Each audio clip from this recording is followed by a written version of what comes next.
अस्सलाम वालेकुम दोस्तों। आज जो मैं वीडियो ला रहा हूँ वो बहुत ही इंटरेस्टिंग है और वो है लोकस्ट अटैक के बारे में, यानी टिड्डी दल के बारे में।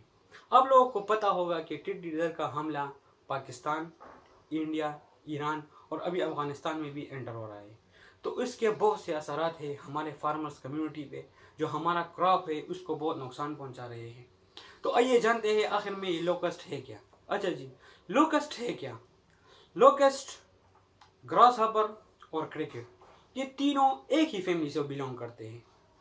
और इसमें जो खुसूसियत है लोकस्ट में, वो ग्रास हॉपर और क्रिकेट से थोड़ी सी मुख्तलिफ है। ये जो आप स्क्रीन पर देख रहे हैं इसे कहते हैं सॉलिडिटी फेज, यानी जब ये इस फेज में होता है तो ये इतना खतरनाक नहीं होता। लेकिन जब इसको एनवायरनमेंट मिल जाती है प्रॉपर इसके लिए, यानी बारिश बहुत ज़्यादा हो, वेजिटेशन हो, सॉइल मॉइस्ट हो, तो ये फिर अपना शेप चेंज कर देती है। जब ये शेप चेंज कर देती है तो ये फिर कुछ इस तरह दिखाई देता है, यानी ब्लैक हिस्सा, और इसे कहते हैं ग्रेगेरियस फॉर्म। जब ये ग्रेगेरियस फॉर्म में चेंज हो जाते हैं तो ये बहुत ही खतरनाक हो जाते हैं, यानी क्रॉप के लिए, क्योंकि इसमें कुछ एबिलिटीज आ जाती है। वो एबिलिटी है क्या? जो सबसे पहले एबिलिटी है ईटिंग मोर, यानी इसकी जो खुराक की एबिलिटी है वो बढ़ जाती है, यानी ये ज्यादा वेजिटेशन खा लेते हैं, जो क्रॉप्स है, पौधे, पत्ते सब खा लेते हैं। जो दूसरी इसकी एबिलिटी है वो है ब्रीडिंग, यानी ये बहुत जल्दी ब्रीड कर देते हैं, यानी इसकी जो तादाद है वो बढ़ती जाती है। तीसरी जो इसकी एबिलिटी है वो है माइग्रेशन, यानी माइग्रेशन भी उसकी तेज हो जाती है जब ये ग्रेगेरियस फॉर्म में चेंज हो जाती है।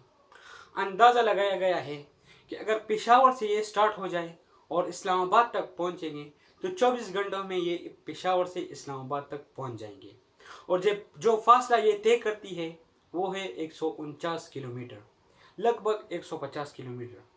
तो आप अंदाज़ा लगा सकते हैं कि ये कितनी तेज़ी से एक जगह दूसरी जगह ट्रांसफ़र हो रहे हैं।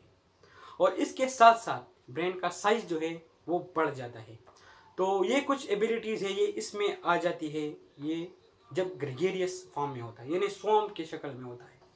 तो अब हम ये जानेंगे कि ये जो अटैक हुआ है आजकल, जो ये लोकस्ट प्लेग आया है, ये पहली दफा आया है या इससे पहले भी आया है? तो जी हाँ, इससे पहले भी ये आया है। जो लास्ट टाइम पाकिस्तान में आया था वो था 1993 में, यानी 27 साल पहले। और इससे पहले जो लोकस्ट अटैक थे वो पिछले ज़मानों में भी आया करते थे।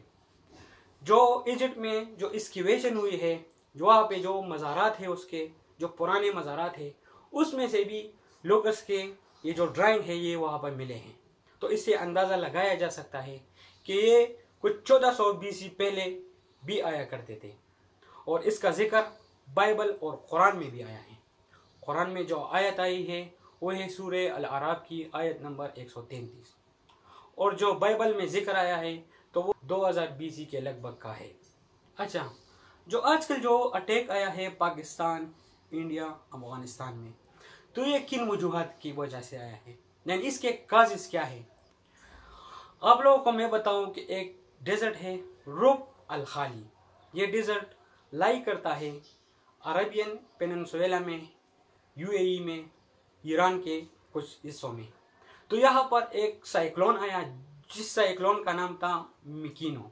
ये साइक्लोन मई 2018 को आया। इसके बाद दूसरा साइक्लोन भी आया, और इसके साथ साथ वहाँ का जो एनवायरनमेंट है वो चेंज होता गया, यानी वहाँ की वेजिटेशन, वहाँ पे बारिश हुई, सॉइल मॉइस्ट हुई है वहाँ पे। तो इन लोकस्ट के लिए एक एनवायरनमेंट प्रोवाइड हुआ। इसके साथ साथ जो ईस्ट अफ्रीकन कंट्रीज है, इसमें कीनिया, सूडान, इथोपिया, यहाँ पर भी एक ज़बरदस्त स्टॉर्म आया था।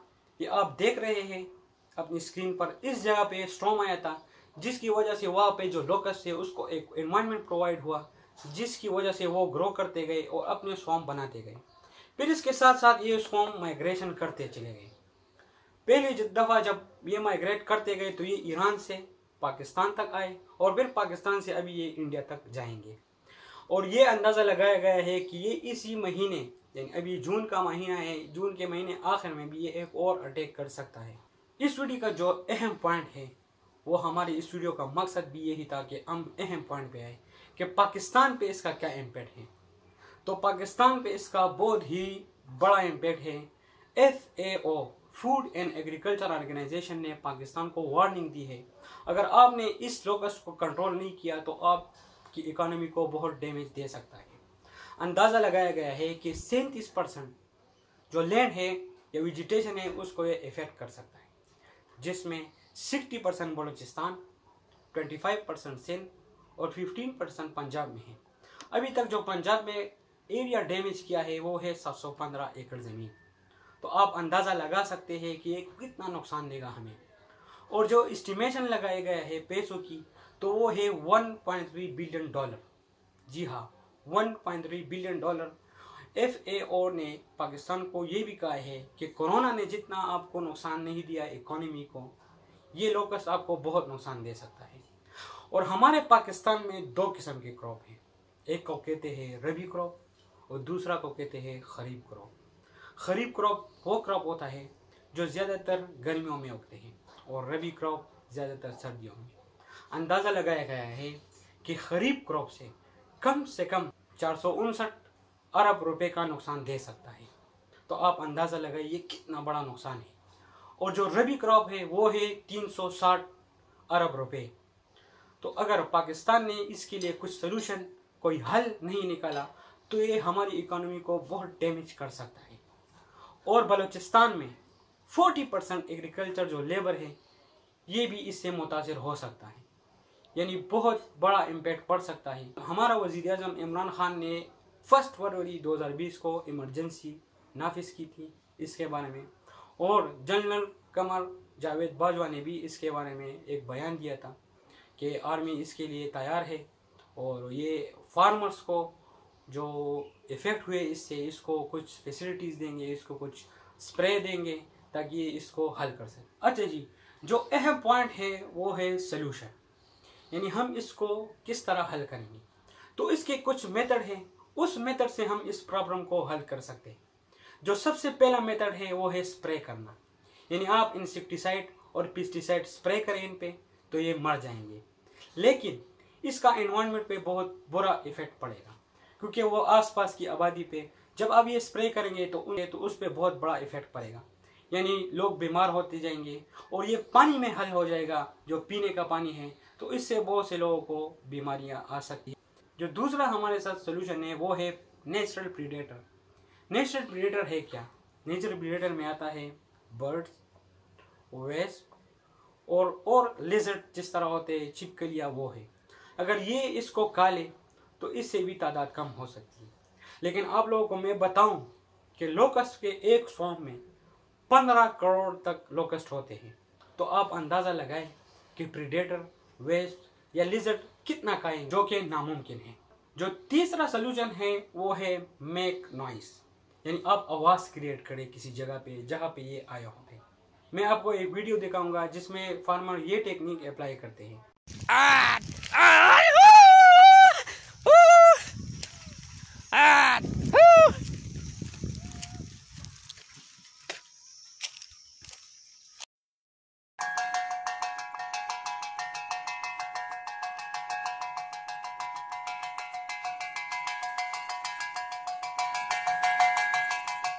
जो चौथा हमारे पास सोल्यूशन है वो है इसको खाना। जी हाँ, इसको खा ले हम तो ये किसी हद तक ख़त्म हो जाएंगे। लेकिन हमारे लोग इसको नहीं खाते क्योंकि यह हमारा ट्रेडिशनल फूड नहीं है। सऊदी अरब में अभी भी लोग इसको खाते हैं, वहाँ पे ये मिलता है और ये हलाल भी है, यानी हराम नहीं है। मैं आपको एक वीडियो दिखाऊंगा जिसमें कराची में एक होटल में ये अभी तक पकाए जाते हैं और लोगों को प्रोवाइड किए भी जाते हैं। तो आप ये वीडियो देख लें। सोशल मीडिया पर बहस भी चल रही है कि क्या टिड्डी दल को खाना हराम है या हलाल। जी हाँ, आपको कुछ मनासिर भी दिखा रहे हैं जो इस बात का सबूत हैं कि ना सिर्फ लोगों ने इस चीज़ को पकड़ा है बल्कि इसको खाने में भी इस्तेमाल कर रहे हैं, मुख्तलिफ डिशेस बना के इससे खा रहे हैं। होटल्स में भी ये चीज़ वहाँ पर फरोख्त हो रही है। लेकिन काड़ा में बहुत ही ज़बरदस्त सोल्यूशन निकाला है वहाँ के पोल्ट्री फार्म ने। उन लोगों ने फार्मर्स को हिदायत दी है कि आप इन लोकस्ट को पकड़े और हमें दे दे, हम इसको चिकन फीड के तौर पर इस्तेमाल करें। और ये जो लोकस्ट है इसमें 70% प्रोटीन है, तो ये चिकन फीड के लिए बहुत ही मुफीद हो सकता है। और फार्मर को ये इंस्ट्रक्शन दी गई है कि 1 किलो यानी आप 1 किलो लोकस्ट पकड़ेंगे तो हम आपको 20 रुपये देंगे। तो कुछ फार्मर अभी इसको पकड़ रहे हैं, तो ये अभी चिकन फीड के तौर पर भी बहुत ही ज़बरदस्त है। अगर हम चिकन फीड के लिए इसको पकड़ें और चिकन फीड के तौर पर इस्तेमाल करें तो बहुत फ़ायदा होगा चिकन को। खबर ये भी आई है कि चाइना वाले पाकिस्तान को 1 लाख टक्स यानी बत्तख प्रोवाइड करेंगे इस मुसीबत को टैकल करने के लिए।